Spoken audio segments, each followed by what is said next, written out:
Lake Cornelia has much to offer Edina residents, fishing, boating, and biking or hiking the trail that surrounds the lake. Unfortunately, in recent years, water quality has suffered. Edina TV takes you to the lake to see what's happening to clear the waters. Lake Cornelia is the largest lake in Edina and home to 41 households. Larry Olson has lived on the lake for years. The real reason we moved here and bought this house was because of the view and the spot on the lake with the wildlife and the nature and the beauty to look at. Despite its beauty, there's growing concern about the diminishing water quality. Cattails do help reduce erosion. Erica Snegowski with 9 Mile Creek Watershed District explains. Lake Cornelia and Lake Edina are on the state's impaired waters list, and what this means is they're unhealthy, which means they have too many nutrients in them. And what we see from that typically is a result of too much phosphorus coming into these lakes. And why is there so much phosphorus in the lakes? The lake collects all the runoff from the Southdale area and adjacent areas, so the storm sewers feed directly into the lake, and that certainly impacts the water quality. So grass clippings, leaves, pet waste, everything on our streets and sidewalks flows into the lake. And that's not all.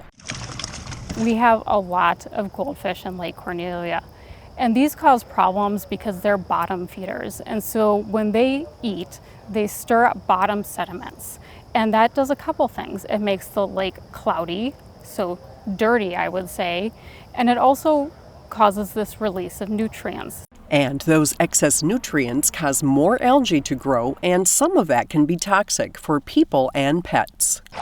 Current work is focusing on the goldfish, which started from people putting them in area waters, and now they're multiplying and growing.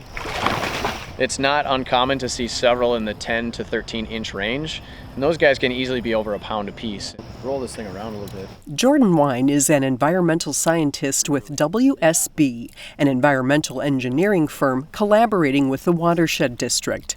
They're studying the goldfish in Lake Cornelia, gaining information that will help in reducing and managing the population.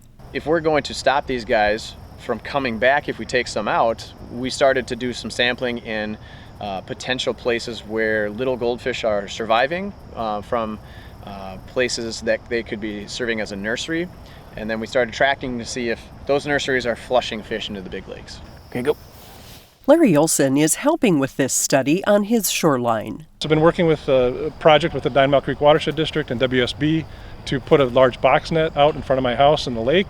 And I've been out here every evening between maybe 5 and 7 o'clock, dumping about 10 pounds of cracked corn in the lake to attract goldfish. And so that kind of trains them to come in every night, and then they'll feed. And then when they do the pull of the net, they'll get a good number of fish captured inside of that box net. Pour this water out through this guy. On this day, they didn't catch the hundreds of goldfish as was done on other days, but still, much was learned. Well, it looks like we've got about 57 goldfish and 7 common carp.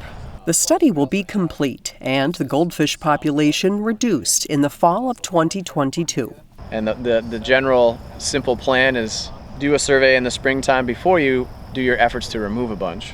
And then come in after that and do the exact same thing to see if that catch per unit effort, or the number of fish you catch per hour, is lower. While it's unrealistic to remove all the goldfish from the lake, this study will dictate how much to reduce the population and how to manage the fish. And you can do your part as well. There's a lot of resources out there to work on water quality issues between the DNR, between watershed districts, municipalities, and even residents that just want to get together and work on projects to improve water quality for the water body that they live on. It's all good. The 9 Mile Creek Watershed District is funding the goldfish removal project, along with grant funding from Clean Waters Fund and a Hennepin County Aquatic Invasive Species Grant.